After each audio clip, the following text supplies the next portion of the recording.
Oke, baik, selamat malam semuanya. Salam damai dan salam Maria. Ya, saya katakan salam Maria karena ini juga menjadi kekhasan dari Santo Maximilianus Maria Kolbe. Ya. Seorang santo yang sangat berdevosi kepada Bunda Maria dan sejak kecil dari keluarga Katolik yang taat. Dan di dalam hidupnya ia senantiasa berdevosi kepada Bunda Maria, dan melalui Bunda Maria ia begitu mengenal Yesus, putranya yang terkasih, dan Yesus adalah menjadi utama baginya, dan melalui Bunda Maria ia begitu mengasihi dan mencintai Yesus sebagai juru selamatnya. Baik, dalam pertemuan kali ini kita akan lebih mengenal Santo Maximilianus Maria Kolbe. Semoga bahan yang kami bagikan ini tidak membosankan dan membuat kita semakin lebih memahami makna dari devosi kepada Bunda Maria, terutama dari pengalaman hidup dan iman dari Santo Maximilianus Maria Kolbe. Baik. Mengenal Santo Maximilianus Maria Kolbe yang hidup dari tahun 1894 sampai 1941. Ya. Siapa itu Santo Maximilianus Maria Kolbe? Pastor atau Maximilianus Kolbe lahir di Zumska Wola dekat Lutz, Polandia pada tanggal 8 Januari 1894. Ayah Pastor Kolbe bernama Julius Kolbe dan ibunya bernama Maria Dabrowska. Ayahnya seorang karyawan di suatu pabrik tekstil. Orang tuanya sejak berumah tangga tinggal di sebuah rumah sederhana di desa Zutska Wola. Pada tanggal 8 Januari 1884, lahirlah putra kedua dari Julius Kolbe yang diberi nama Raimundus. Raimundus kelak menjadi Maximilianus ketika menjadi biarawan Fransiskan konventual. Ia mempunyai seorang kakak bernama Franciscus dan seorang adik bernama Yosef yang kelak juga menjadi biarawan Fransiskan konventual dengan nama Alfonsus. Jadi Maximilianus 3 bersaudara, Maximilianus dan adiknya Yosef masuk menjadi biarawan Fransiskan konventual. Seorang yang lembut hati. Setiap orang yang bertemu dengan Kolbe akan merasakan kelembutan hatinya. Padahal waktu kecil, yang namanya tadi Raimundus, wataknya keras dan kadang-kadang keras kepala. Ia adalah seorang yang bersemangat.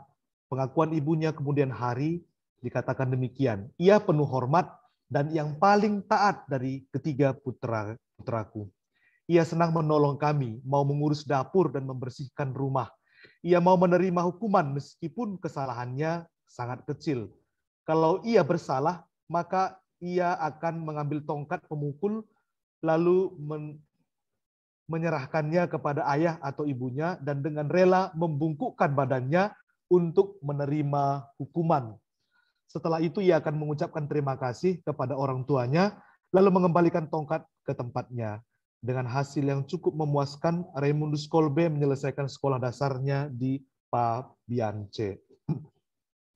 Jadi ya, luar biasa seorang anak kecil ya, yang ketika salah, tahu salahnya, mengakui dan menyerahkan tongkat pemukul untuk orang tuanya supaya dia dihukum atas kesalahannya. 2 mahkota. Pada saat Kolbe menjalani usianya yang ke-10, terjadilah suatu peristiwa penting yang menunjuk ke masa depannya. Hal ini diceritakan ibunya pada 12 Oktober 1941 setelah wafatnya Pastor Kolbe. Dalam sepucuk surat yang ditujukan kepada saudara-saudara Pastor Kolbe seordo dikatakan demikian. Sejak semula saya sudah tahu bahwa Raimundus akan mati sebagai martir berdasarkan kejadian yang dialaminya. Saya lupa apakah sebelum atau sesudah menerima pengakuan dosa pertama. Suatu ketika saya merasa tidak berkenan karena tingkah lakunya yang salah. Lalu menegur dia, "Anakku, jikalau begini terus, apa yang akan terjadi denganmu?" Setelah itu saya tidak ambil pusing lagi. Tetapi saya amati kemudian bahwa anakku sangat berubah. Di rumah kami ada sebuah altar kecil yang tersembunyi. Raimundus sering pergi ke situ secara diam-diam dan berdoa sampai mencucurkan air mata. Melihat anakku menjadi semakin pendiam dan serius, maka suatu ketika saya bertanya kepadanya, "Apa yang terjadi dengan dirimu, anakku? Ayo, kamu harus menceritakan kepada ibu." Sambil menangis dan gemetar, Raimundus berkata, "Bu, sesudah ibu menegurku, saya berdoa dan memohon kepada Bunda Maria supaya padaku diberitahu apa yang akan terjadi kelak atas diriku. Ketika saya berada di gereja, saya melihat Bunda Maria. Bunda itu memegang dua mahkota di tangannya, yang satu berwarna putih dan yang satu lagi berwarna merah. Wajah Maria berseri-seri dan dengan penuh kasih sayang berkata kepadaku, 'Pilihlah. Yang putih berarti kesucian dan kemurnian, dan yang merah berarti kemartiran.' Lalu kedua-duanya saya mau dan saya pilih. Lalu Bunda Maria menghilang." Suatu hal yang luar biasa dari Maximilianus ketika dia kecil ya, Raimundus kecil ya. Dia melihat Bunda Maria menunjukkan kepadanya dua mahkota, satu berwarna merah dan satu berwarna putih, dan ditujukan kepada Maximilianus untuk dipilih, dan Maximilianus atau Raimundus awalnya memilih kedua-duanya. Lalu bagaimana perjalanan selanjutnya? Raimundus menjadi pengikut Santo Fransiskus Assisi. Ia kemudian masuk seminari Ordo Sudaradina Konventual tahun 1907 sampai 1912. Dan setelah itu ia dikirim untuk studi lanjut ke Roma. Ia menyelesaikan studi filsafat di Universitas Gregoriana Roma dan kemudian studi teologi di Seraficum Roma. Cinta dan keinginan ini menyertainya sepanjang jalan setapak panggilannya sebagai seorang Fransiskan dan sebagai seorang imam. Untuk itulah ia mensibukkan dirinya di Polandia dan di Roma, dan juga dalam pelayanan misionarisnya kelak di Jepang. Ini adalah aturan hidup Pastor Kolbe dalam catatan pribadi yang ditemukan bagaimana gambaran jiwanya serta usaha-usaha rohani yang diperbuatnya untuk mencapai cita-citanya. Pada akhir suatu retret tahunan di Krakow, ia menuliskan apa yang merupakan tujuan hidupnya. Pertama, saya harus menjadi seorang kudus yang besar. Kedua, demi kemuliaan Allah, saya harus menyelamatkan diriku dan setiap orang yang kujumpai dengan perantaraan Santa Perawan Maria yang tak bernoda. Ketiga, menghindari selekas mungkin setiap dosa, lebih-lebih dosa ringan. Keempat, jangan membiarkan yang jahat tanpa perbaikan, dan jangan membiarkan yang baik tanpa buah yang berlimpah. 5, aturan hidupku hanyalah ketaatan kepada kehendak Maria yang tak bernoda. Saya tak lain daripada alat saja. 6, pikirkanlah apa yang sedang kau lakukan. Jangan khawatir akan hal lain, apakah itu baik atau tidak. 7, abdikanlah dirimu kepada aturan, dan aturan itu kemudian akan mengabdi kepadamu. 8, hanyalah perbuatan cinta kasih yang menghasilkan damai dan kebaikan. 9, dirimu, pribadimu, perbuatan dan segalanya adalah harta pusaka dari yang tak bernoda. Marialah yang mengatur, mengerjakan dan mengoreksi, karena ia tidak dapat sesat. Ambillah segalanya dari tangannya. Serahkanlah dirimu kepadanya sama seperti seorang anak menyerahkan diri kepada ibunya. Percayakanlah dirimu kepadanya. Segala hasil karyamu tergantung dari persatuan dengan Maria, sebab Maria adalah alat belas kasih ilahi. Kehidupan, kematian, keabadianku segalanya daripadamu, ya perawan yang tak bernoda. Perbuatlah padaku seperti yang kau kehendaki.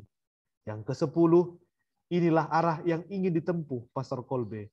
Hidupnya berpusat pada Kristus dan jiwanya adalah jiwa Maria. Hidup berpusat pada Kristus dan jiwanya adalah jiwa Maria. Pastor Kolbe berusaha mencapai kesalehan dan dengan pasrah menyerahkan diri kepada Yesus dengan perantaraan yang tak bernoda.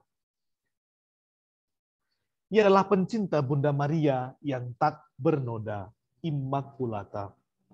Ketika masih sebagai frater, ia bersama 6 frater lainnya mendirikan gerakan Militia Immaculate, Bentara-Bentara Maria tak bernoda, pada tahun 1917. Ia ditahbiskan menjadi imam pada tanggal 28 April 1918 dan kembali ke Polandia untuk mulai gerakan kerasulan tentang Bunda Maria dengan menerbitkan majalah bulanan Rycerza Niepokalnej sampai mencapai jumlah 1 juta eksemplar setiap tahun. Dalam tahun 1927, ia mendirikan Niepokalanów, kota Maria yang tak bernoda di Polandia, sebagai pusat kehidupan membiara dan karya kerasulan mereka. Dari sana ia menuju Jepang pada tahun 1930, dan di sana ia mendirikan juga kota Maria dan karya kerasulan seperti yang ada di Niepokalanów dengan nama Mugenzai no Sono di Jepang, di Nagasaki. Ketika ia kembali ke Polandia, ia membaktikan seluruh hidupnya untuk menerbitkan buku tentang agama. Ini adalah gambar berbagai majalah terbitan dari kota Maria di Polandia dan bagaimana saudara-saudara bekerja di percetakan. Lalu semangat misioner. Pastor Kolbe menjalani kerasulan misionaris di Jepang tahun 1930 sampai 1936. Ketika sampai di Jepang, ia disambut oleh uskup dengan sangat ramah dan memintanya mengajar filsafat bagi para seminaris karena dosen filsafat baru saja dipanggil oleh Tuhan. Ia menerima tugas ini dengan senang hati dan meminta kepada uskup untuk mencetak majalah Kesatria Maria yang tak bernoda dalam bahasa Jepang. Mugenzai ne Seibo no Kishi. Nomor pertama terbit pada Mei 1930. Pastor Kolbe menulis dalam bahasa Latin, lalu murid-muridnya menerjemahkannya ke dalam bahasa Jepang. Meskipun banyak kekurangan, nomor pertama ini terbit mencapai 10.000 eksemplar.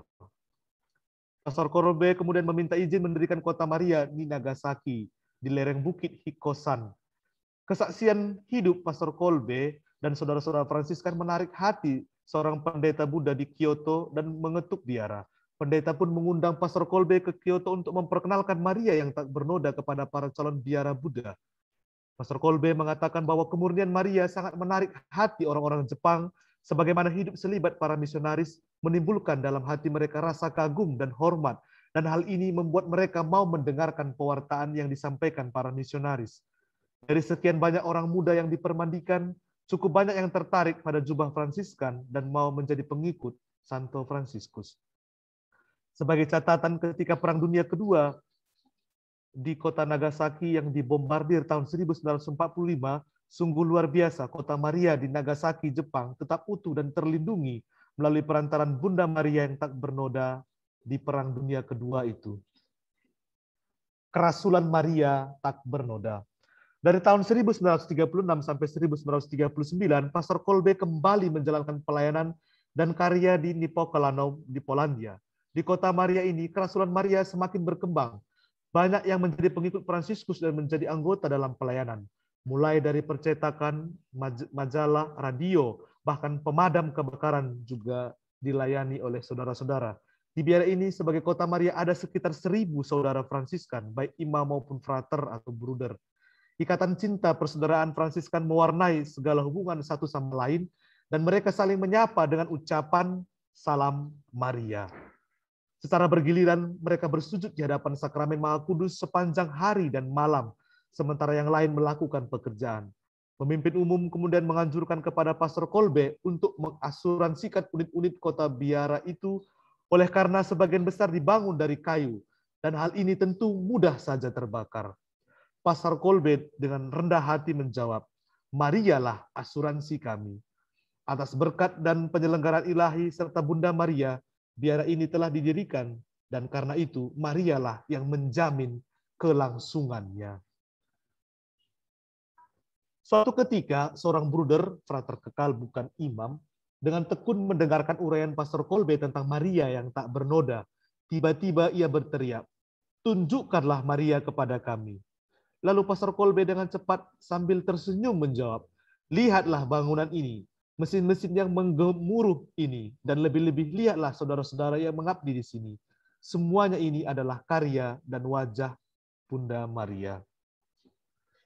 Ini adalah gambar terbitan pertama majalah Maria. Pada tanggal 19 September 1939, ia ditangkap oleh polisi Nazi dan membawanya ke Lansdorp di Jerman, lalu diteruskan ke kamp konsentrasi di Antibes. Kemudian ia sempat dibebaskan lagi tanggal 8 Desember 1939 dan kembali ke Niepokalanów dan bekerja seperti biasa. Namun tahun 1941 Ia ditangkap lagi dan dibawa ke kamp konsentrasi di Auschwitz. Ia telah mempersembahkan hidupnya sebagai pengganti seorang tahanan yang dikenalnya, yang seharusnya dihukum mati karena salah seorang tahanan melarikan diri dari penjara. Maximilianus Kolbe dikurung di suatu tempat dan tidak diberi makan dan minum dengan maksud supaya mati kelaparan. Pada tanggal 14 Agustus 1941, sehari sebelum pesta Maria diangkat ke surga, berakhirlah hidupnya dengan suntikan asam penol. Ia menyerahkan jiwanya yang kudus kepada Allah sesudah menolong sesamanya yang menderita. Jenazahnya kemudian dibakar. Maximilianus dibeatifikasi oleh Paus Paulus ke-6 pada tahun 1971 dan dikanonisasi menjadi santo pada 10 Oktober 1982 oleh Yohanes Paulus II. Rasul Maria tak bernoda. Masa muda Pastor Kolbe kiranya belum lengkap diceritakan bila tidak membicarakan gerakan kerasulan yang didirikannya di Roma tahun 1917. Gerakan ini disebut pasukan Maria tak bernoda atau milisi Maria tak bernoda. Pastor Kolbe dijuluki sebagai orang gila Santa Maria yang tak bernoda karena cinta dan pengabdian yang hebat kepada Maria. Di bawah naungan yang tak bernoda, ia berjuang demi kerajaan Allah, menggerakkan orang-orang Kristen untuk berjuang menaklukkan dunia kepada Kristus. Anggota gerakan ini disebut ksatria yang tak bernoda, dan slogan perjuangannya adalah pengabdian total kepada Maria yang tak bernoda. Didirikan tepat 4 hari setelah penampakan Maria di Fatima kepada Lucia, Fransiskus, dan Jacinta, yaitu pada 17 Oktober 1917. Inilah gerakan yang disebut Militia Immaculata atau MI yang sangat berkembang sampai pada hari ini. Pada tahun 1917 di Roma terjadi suatu gerakan yang menentang gereja dan paus, dan gerakan ini sangat didukung oleh pemerintah Italia dan kaum terpelajar. Tahun itu adalah tahun peringatan 4 abad lahirnya gerakan Protestantisme yang dikepalai oleh Martin Luther dan 2 abad kelahiran gerakan Masoneria. Demonstrasi di mana-mana dengan membawa spanduk anti gereja. Spanduk-spanduk bertuliskan setan memerintah Vatikan dan paus adalah hamba setan. Melihat ini, hati Maximilianus Kolbe sangat sedih dan mulai memikirkan rencana untuk menghambat pengaruh setan itu. Ia berpaling kepada Maria yang sejak semula telah menaklukkan setan. Aku akan mengadakan permusuhan antara engkau dan perempuan ini. Ia akan meremukkan kepalamu. Kejadian 3:15. Wanita ini menurut keyakinan gereja adalah Maria, dan bagi seorang Fransiskan disebut Immaculata atau yang dikandung tanpa dosa asal. Maka pada tanggal 16 Oktober 1917, dengan persetujuan pemimpin seminari, Kolbe bersama 6 frater lainnya berjanji untuk mengabdikan diri kepada yang tak bernoda demi kerajaan Allah. Terhadap para frater lainnya, Kolbe sering mengeluh karena sikap mereka yang tidak mau ambil pusing. Maka ia berkata, apakah kita hanya berdiam diri saja, sedangkan musuh-musuh gereja terus merajalela? Cukuplah kita hanya berdoa saja, tanpa berbuat apa-apa. Apakah kita tidak mempunyai senjata yang lebih ampuh dari senjata mereka? Bersama kita ada Tuhan dan Bunda Maria yang tak bernoda asal dan yang telah menaklukkan semua bid'ah. Kita harus menjadi alat yang setia dalam tangan Maria dan dengan demikian akan tercapai kemenangan bagi Allah. Pada saat itu Maximilianus masih seorang frater, belum ditahbiskan menjadi imam. Anggaran dasar gerakan Militia Immaculata. Salah satu ciri yang sangat menonjol dari gerakan kerasulan ini adalah usahanya untuk melemahkan dan akhirnya menghapuskan pengaruh Masoneria.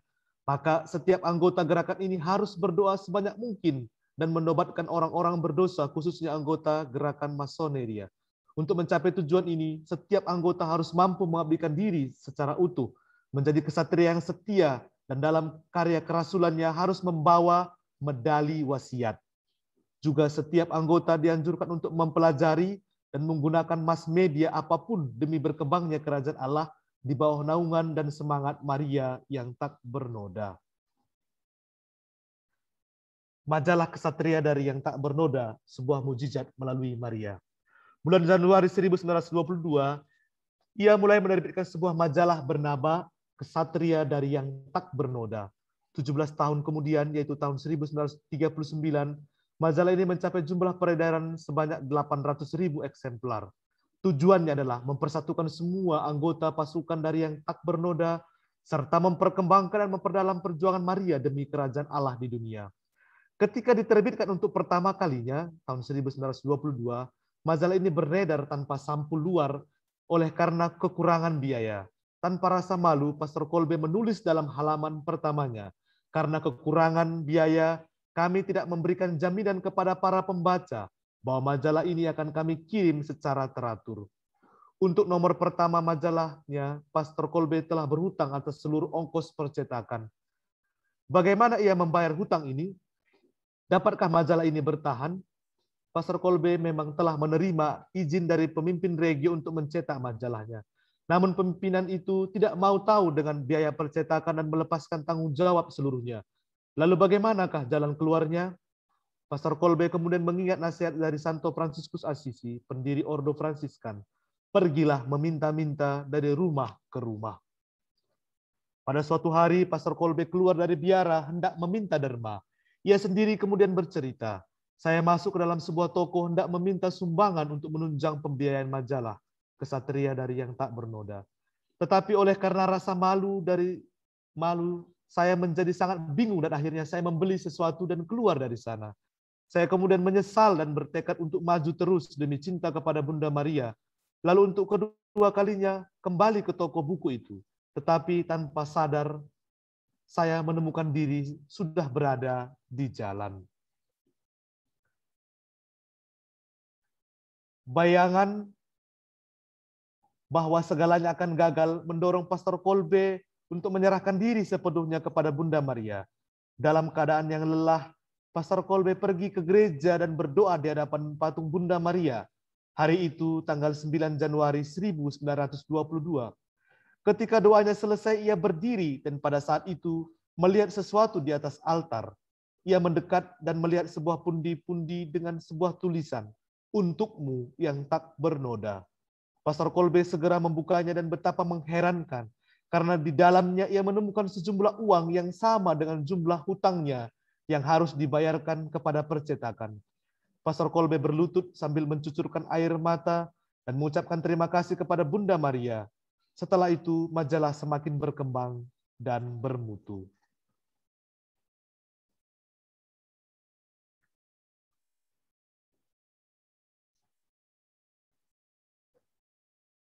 Pujian kepada Maria yang tak bernoda. Maximilianus Kolbe adalah rasul pujian Maria yang tak bernoda. Ia mendirikan Bentara Maria yang tak bernoda di Roma pada tanggal 16 Oktober 1917. Ia pantas dihormati sebagai seorang Fransiskan pengikut Santo Fransiskus dari Assisi, sebab dengan keberanian dan kecerdikan yang sulit masuk akal telah berhasil membangun suatu kebaktian yang harum kepada Bunda Yesus Kristus. Inilah pusat yang terpenting dari spiritualitasnya, kerasulan dan teologinya. Tidak ada alasan untuk meragukan pengabdiannya ini dan pantas kita mengagumi penyerahan diri Maximilianus Maria Kolbe. Ia mewariskan kepada kita suatu contoh dan teladan tentang bagaimana caranya memuji Maria. Meskipun demikian, tidak terdapat pertentangan antara pujian kepada Maria dan pujian kepada Yesus. Bagi Pastor Kolbe, Kristus merupakan satu-satunya jalan keselamatan kepada Allah. Ia juga memperkembangkan cinta kasih kepada gereja dan utusan-utusannya. Semua ini dihayatinya dalam pengabdian kepada Bunda Maria.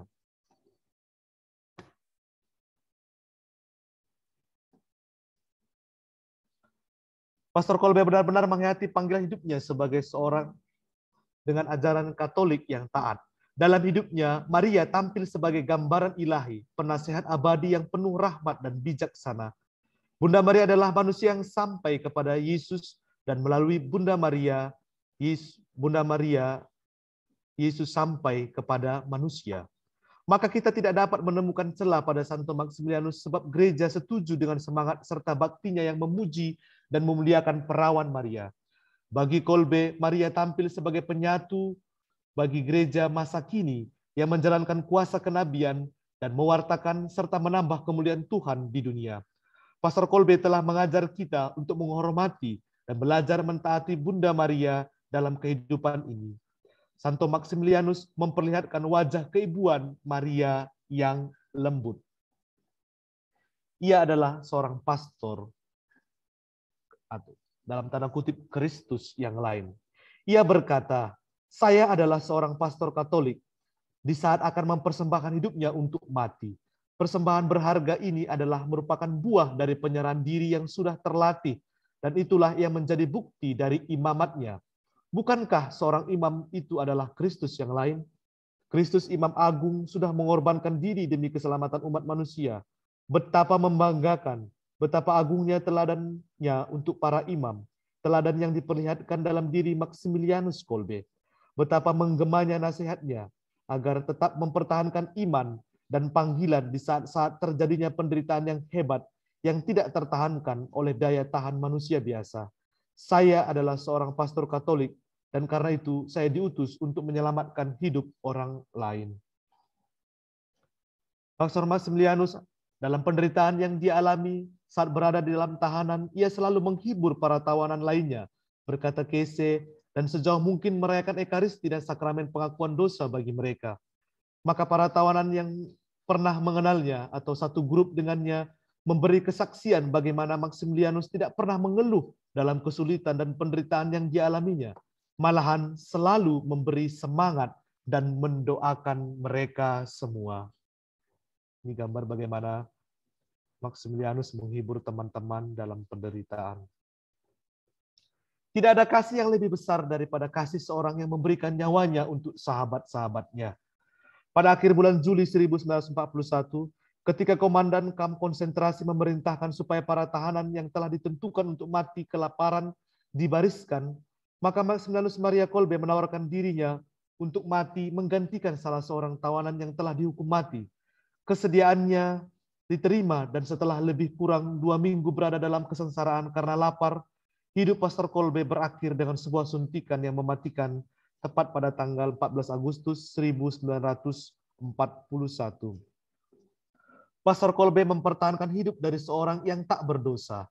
Salah seorang yang bernama Franciscus Kagoswicz yang kemudian memberi kesaksian saat kanonisasinya di Vatikan.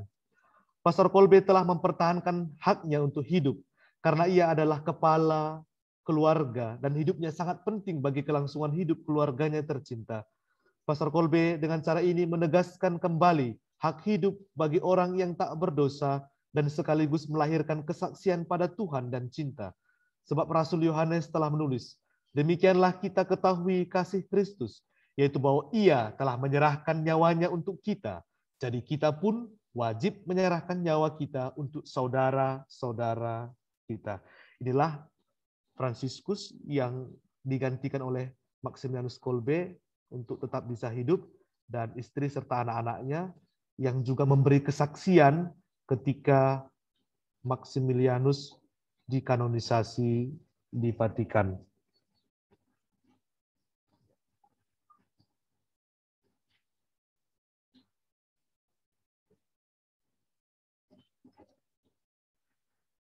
Saya kira demikian dari